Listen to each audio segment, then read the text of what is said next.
5 pregnant बहुओं के जादुई बच्चे। हीरा एक गरीब व्यक्ति था जो अपनी बीवी के साथ रहा करता था। हीरा की उम्र 40 वर्ष हो चुकी थी, पर अब तक उसकी कोई संतान नहीं हुई थी। जिसके बाद हीरा पाई पाई जोड़कर माता वैष्णो देवी के मंदिर जाता है और वहां वैष्णो देवी से बोलता है, माँ, मैं तेरे दर पर आया हूँ। आज मैं यहाँ से खाली हाथ नहीं जाऊंगा। तुझे मेरी बीवी की गोद भरनी ही होगी। हीरा माता वैष्णो देवी से मन्नत मांगकर भैरव बाबा की चढ़ाई करने लगता है और रात को बाकियों की तरह वहीं पर रात गुजारने के लिए वहीं पर सो जाता है। तभी हीरा के सपने में माता वैष्णो देवी आती हैं और उससे बोलती हैं, हीरा, तुम एक नेक इंसान हो, दयालु हो, गरीब होने के बाद भी तुम मेरे मंदिर आए। मैं तुम्हारी भक्ति और आस्था से प्रसन्न हुई, इसीलिए मैं तुम्हें 5 पुत्री होने का वरदान देती हूँ। साथ ही तुम्हारी 5 पुत्रियों की संतान जादुई होगी। 5 पुत्री का आशीर्वाद देकर माता वैष्णो वहां से गायब हो जाती हैं। अगली सुबह जब हीरा की आंख खुलती है तो वो ये बात अपनी बीवी को बताता है। जिसके बाद हीरा वैष्णो देवी के मंदिर से अपने घर जाता है और घर जाते ही उसे पता चलता है कि उसकी बीवी गर्भवती है। जो कुछ महीनों बाद हीरा की बीवी 5 बेटियों को जन्म देती है और उन्हें जन्म देकर मृत्यु को प्राप्त हो जाती है। जिसके बाद हीरा अकेले ही अपनी उन 5 बेटियों का पालन पोषण करता है। देखते ही देखते समय बीतता जाता है और उसकी 5 बेटियां जवान हो जाती हैं। ऐसे ही एक दिन उसकी सबसे बड़ी बेटी रूपा खाना लेकर हीरा के पास आती है और हीरा का उतरा हुआ मुंह देखकर उससे बोलती है, बाबा, क्या हुआ? मैं कब से देख रही हूँ, कुछ दिनों से आप काम पर से घर आते हैं तो बड़े ही दुखी नजर आते हैं। दुखी तो होगा ही ना बेटा, अब मेरी उम्र हो चुकी है और तुम 5 बहनें भी जवान हो चुकी हो। ऊपर से मैं इतना गरीब हूँ कि मैं तुम 5 की शादी भी नहीं करवा सकता। समझ नहीं आ रहा मैं तुम 5 की शादी कैसे करवाऊं।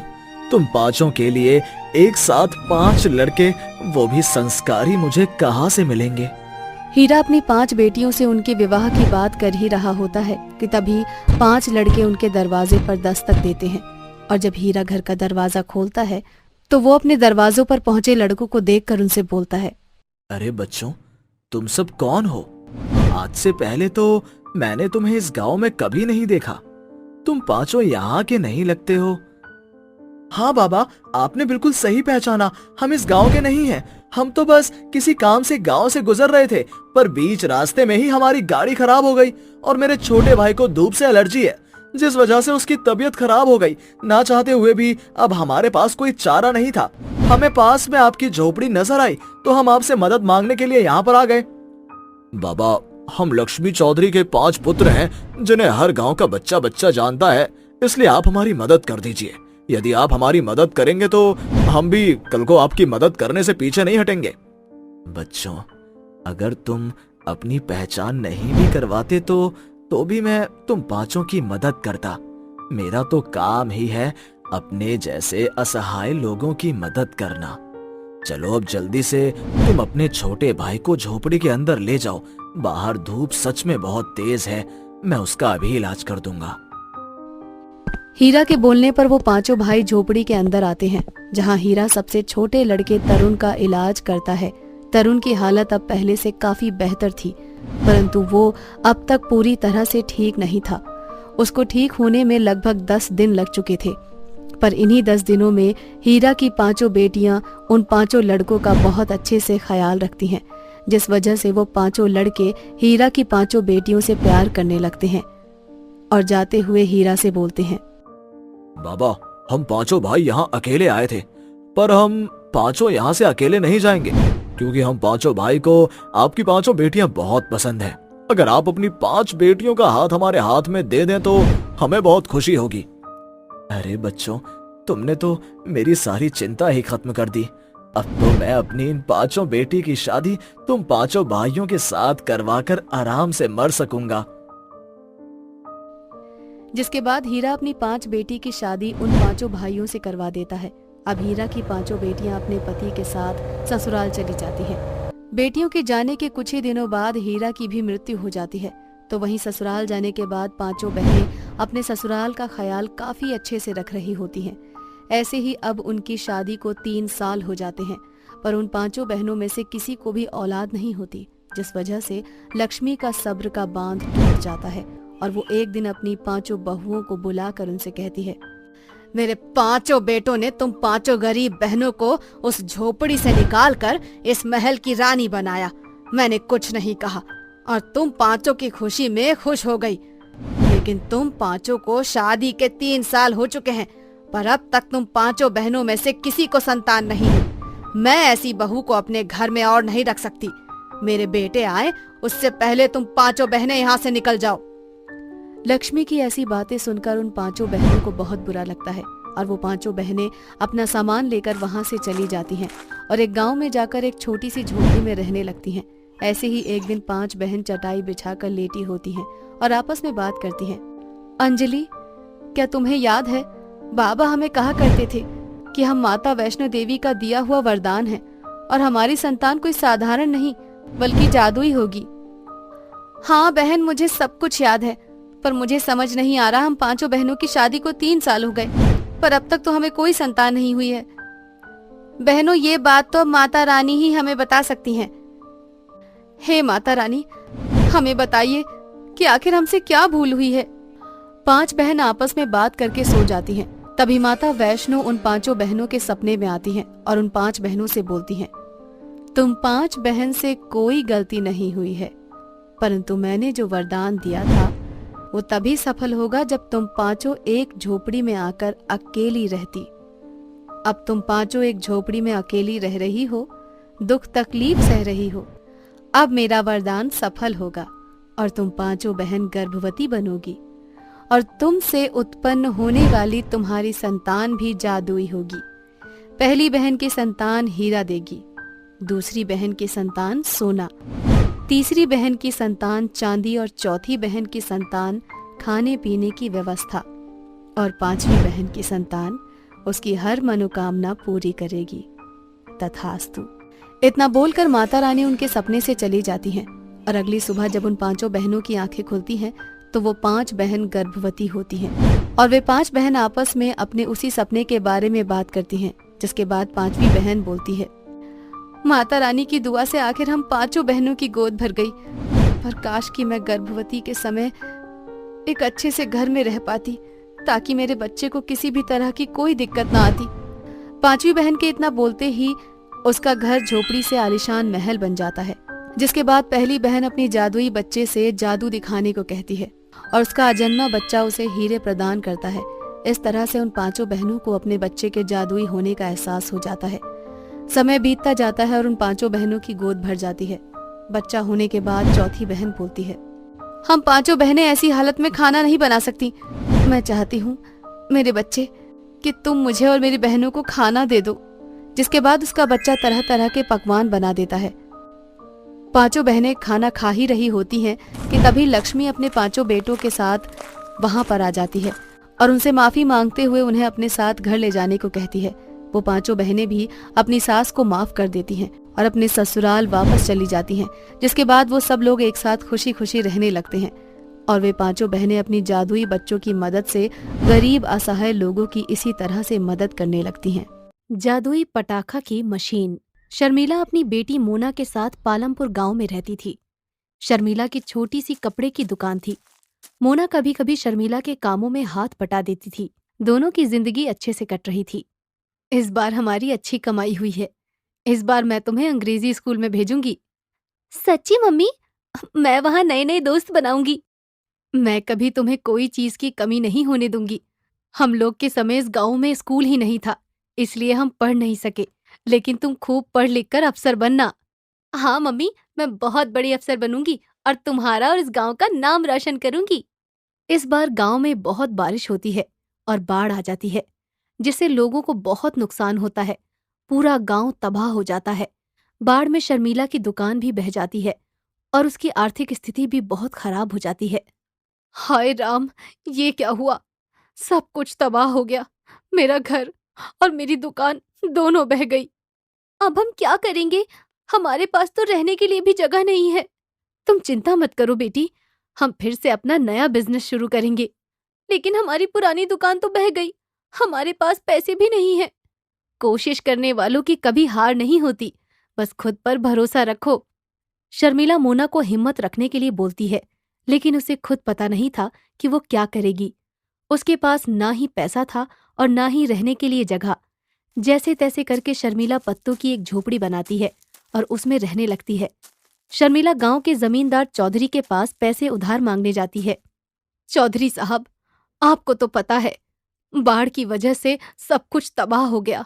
हमारी दुकान भी बह गई। खाने के लिए भी अब सामान नहीं है। क्या कर सकते हैं, बहुत नुकसान हुआ है गांव का पानी की वजह से। अगर आप थोड़ी मदद कर देते तो मैं धीरे धीरे करके पैसे चुका दूंगी।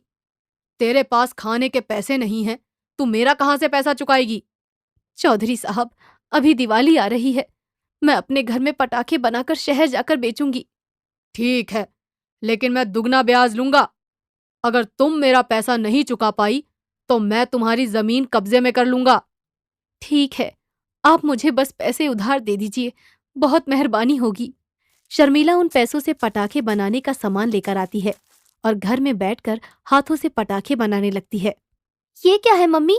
इस बार हम पटाखों की दुकान खोलेंगे। त्योहार का सीजन है, खूब बिक्री होगी। ठीक है, मैं भी तुम्हारी मदद करूंगी। बेटा, तुम जाकर पढ़ाई करो। तुम्हारी परीक्षा आने वाली है, मैं सारा काम कर लूंगी। अगले दिन शर्मिला उन पटाखों को टोकरी में डालकर शहर ले जाकर बेचने लगती है। दिन भर कड़ी धूप में भटकने के बाद भी उसकी कुछ खास कमाई नहीं हो पाती। पटाखे ले लो, पटाखे ले लो, रंग बिरंगे पटाखे ले लो। शाम हो जाती है। शर्मिला की ज्यादा कमाई नहीं होती है। वो बहुत ही उदास हो जाती है। वो वापस घर आने लगती है। तभी भूख के कारण उसका सर चकराने लगता है और वो बेहोश होकर गिर जाती है। क्या हुआ बहन जी? आप ठीक तो हैं? बहुत परेशान लग रही है। क्या बताऊं, सुबह से बिल्कुल कमाई नहीं हुई है। बाजार में बिकने वाले चाइनीज पटाखे, जिसमें जहरीली गैस निकलती है और लोगों के स्वास्थ्य के लिए हानिकारक है, सस्ते होने की वजह से लोग उन्हें ही खरीद रहे हैं। मैंने ये पटाखे खुद अपने हाथों से बनाए हैं। मैं आपके सारे पटाखे ले लूंगा, मेरी पटाखों की दुकान है। वो राहगीर शर्मिला के सारे पटाखे ले लेता है और साथ ही और भी पटाखों का ऑर्डर दे देता है। शर्मिला खुशी खुशी घर आ जाती है। क्या हुआ मम्मी? हमें बहुत बड़ा पटाखों का ऑर्डर मिला है। एक व्यापारी ने मेरे इको फ्रेंडली पटाखे से खुश होकर सारे पटाखे खरीद लिए हैं। मम्मी, आज मैं तुम्हारे पटाखे बनाने में मदद करूंगी।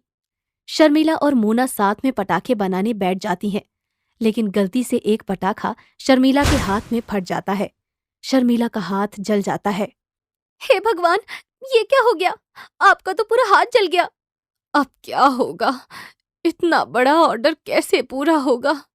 आप चिंता मत कीजिए, आप आराम कीजिए, मैं सब संभाल लूंगी। मोना पटाखे बनाने लगती है।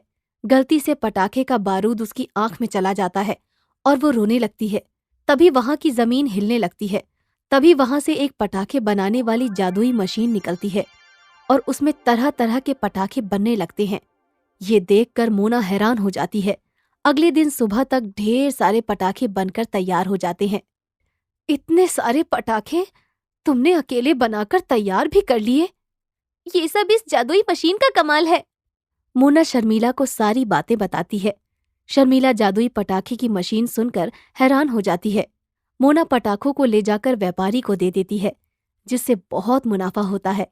धीरे धीरे जादुई पटाखा बनाने वाली मशीन की मदद से शर्मिला और मोना अपनी पटाखों की फैक्ट्री खोल लेती हैं और चौधरी का कर्ज वापस करने जाती हैं। चौधरी साहब, आपका ये पैसा पूरे ब्याज के साथ वापस करने आई हूँ।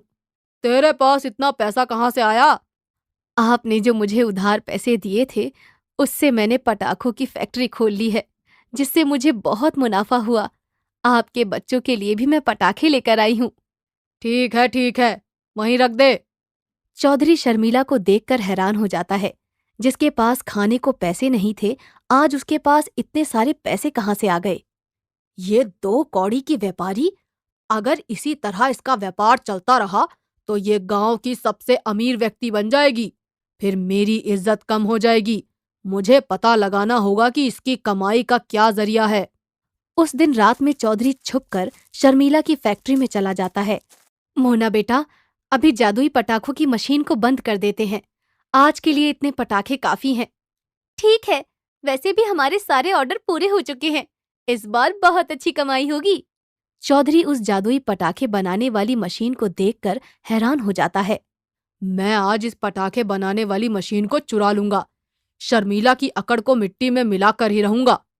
चौधरी मौका पाकर उस जादुई मशीन को चुराकर अपने घर ले जाता है। चौधरी जैसे ही उस जादुई मशीन को शुरू करता है, अचानक उसमें से आग के गोले निकलने लगते हैं और देखते ही देखते पूरी हवेली में आग लग जाती है। अरे अरे अरे, ये क्या हो रहा है? इससे आग के गोले क्यों निकल रहे हैं? अरे कोई रोको! अरे रोको इस मशीन को! कोई है? मैं तो लुट गया, मैं तो बर्बाद हो गया। चौधरी उस मशीन को लेकर वापस शर्मिला के पास आता है। ये तो हमारी जादुई पटाखे बनाने वाली मशीन है। ये तुम्हारी जादुई पटाखे बनाने वाली मशीन, इसने मेरे पूरे घर को जला दिया। तुम्हारी तरक्की से मुझे जलन होने लगी थी, इसलिए मैं इस जादुई मशीन को चुराकर अपने घर ले गया था। इसकी वजह से मैं लुट गया। लालच, क्रोध और जलन का हमेशा बुरा ही नतीजा होता है। मुझे अपने कर्मों का फल मिल गया है, मुझे माफ कर दो। इस मशीन को वापस ले लो। अब इस जादुई मशीन की हमें कोई जरूरत नहीं है। चौधरी के जाने के बाद शर्मिला उस जादुई मशीन को वापस वहीं जमीन में गाड़ देती है और अपने कारोबार को आगे बढ़ाती है। गरीब और पिछड़े लोगों की मदद करती है और खुशियों वाली दीपावली मनाती है। महेश अपनी पत्नी सीमा के साथ मुंबई के एक चॉल में रहता था। महेश अपना घर चलाने के लिए एक प्राइवेट कंपनी में नौकरी किया करता था। महेश और सीमा अपना जीवन हंसी खुशी चला रहे थे कि ऐसे ही एक शाम महेश अपनी पत्नी से बोलता है। अरे सीमा, मैं क्या सोच रहा था कि इस बार जो तनख्वाह मिलेगी उससे मैं तुम्हारे लिए एक सोने के झुमके बनवा दूंगा। अरे नहीं नहीं, ये आप क्या कह रहे हैं? अभी वैसे भी घर में बहुत सारे खर्चे हैं। जब उनसे पैसे बच जाएंगे तब आप जो कहेंगे मैं वो ले लूंगी। अरे तुम भी ना सीमा, बिल्कुल पागल हो। अरे घर खर्च तो हमेशा चलता रहेगा, लेकिन जब मैंने तुमसे शादी की थी तो तुम्हारे माता पिता से वादा किया था कि मैं तुम्हें हमेशा खुश रखूंगा, तुम्हारी हर छोटी बड़ी चीज का ख्याल रखूंगा। अरे बाबा, तो ठीक है, मैं तो वैसे भी आपके साथ हर हाल में खुश हूँ। मुझे ये सोने चांदी की कोई जरूरत नहीं। ऐसे ही दोनों का समय हंसी खुशी बीत रहा होता है कि तभी एक शाम महेश काम से लौटकर आ रहा होता है कि उसका एक्सीडेंट हो जाता है और एक्सीडेंट में महेश के दोनों पैर कट जाते हैं। काफी लंबे समय के इलाज के बाद महेश ठीक होकर व्हीलचेयर पर बैठकर अपने घर वापस आता है और उदास मन से अपनी पत्नी सीमा से कहता है। सीमा, मेरे साथ तुम्हारी जिंदगी भी नर्क हो गई। मैंने तो अपने दोनों पैर तक गंवा दिए। अब मैं चाहता हूँ कि तुम अपनी जिंदगी इस तरह से ना गवाओ। अभी अपने मायके चली जाओ और वहाँ जाकर किसी और से शादी कर लेना। मुझ जैसे अपाहिज के साथ तुम्हारी कोई जिंदगी नहीं। मैं तुम्हारी जिंदगी खराब नहीं करना चाहता। अरे ये भला आप कैसी बातें कर रहे हैं? आपने मुझसे अलग होने की बात सोची भी कैसे? जब आपने मुझसे शादी की थी तो मेरे माता पिता से वादा किया था ना कि आप मुझे हमेशा खुश रखेंगे। तो बस वैसे ही मैंने भी आपसे वादा किया था कि चाहे कैसा भी समय आए लेकिन मैं आपके साथ रहूंगी।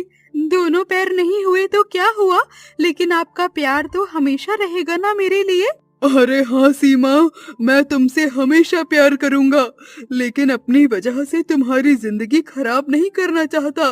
मैं तो जैसे तैसे जिंदगी काट लूंगा, लेकिन अब मैं तो तुम्हारा पेट भी नहीं भर सकता। भला तुम मेरे साथ रहकर क्या करोगी? देखिए, मेरी बात ध्यान से सुनिए।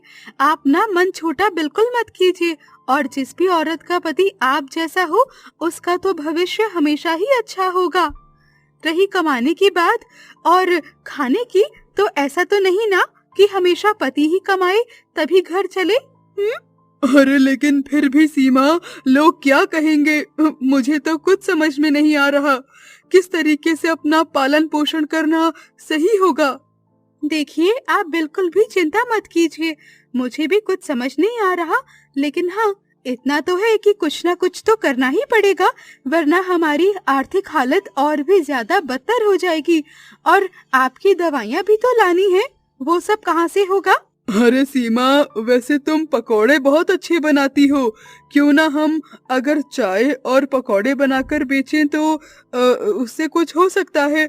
और हाँ, इसमें मैं तुम्हारी चाय बनाने में मदद भी कर दूंगा। अरे वाह जी, ये तो बहुत अच्छा आइडिया है, मुझे क्यों नहीं आया? आप बिल्कुल ठीक कह रहे हैं, पकौड़े बनाना तो मेरे बाएं हाथ का खेल है, और चाय तो आप वैसे ही बहुत टेस्टी बनाते हैं। तो ठीक है, यही करते हैं, हम दोनों मिलकर अपना बिजनेस शुरू करते हैं। कुछ दिनों के बाद दोनों पति पत्नी आपसी सहमति से अपना व्यापार शुरू करते हैं। सीमा बाजार से बहुत सारी अलग अलग तरह की सब्जियां उठाकर लाती है और सड़क किनारे अपने पति के साथ पकौड़े और चाय बेचना शुरू करते हैं। धीरे धीरे सीमा और महेश के रोज के ग्राहक बन जाते हैं। अब उनका बिजनेस बहुत अच्छा चलने लगता है। और ऐसे ही एक दिन सीमा अपने पति से कहती है, अजी सुनिए, मैं क्या कह रही थी कि हमारा काम काफी तेजी से और अच्छा चलने लगा है, जिससे हम दोनों को काफी मुनाफा भी हुआ है। तो मैं क्या सोच रही थी कि सड़क किनारे चाय पकौड़े बेचने का मतलब है कि बहुत सारी बीमारियों को आमंत्रित करना। बहुत सारी मक्खियाँ और कीड़े हमारी चाय और पकौड़ों को लगते हैं और वही हमारे ग्राहक भी खाते हैं। ये उनकी सेहत के लिए बिल्कुल भी अच्छा नहीं है। तो जी क्यों ना ऐसा करें कि हम छोटी सी दुकान ले लेते हैं, जिसमें हम बहुत ही साफ सुथरे तरीके से अपनी चाय और पकौड़ों को बनाएंगे, जो हमारे ग्राहक के लिए बहुत अच्छा होगा। क्या कहते हैं आप? अरे हाँ सीमा, तुम बिल्कुल ठीक कह रही हो। ग्राहक तो देवता होते हैं और उनका ख्याल रखना हमारा फर्ज है।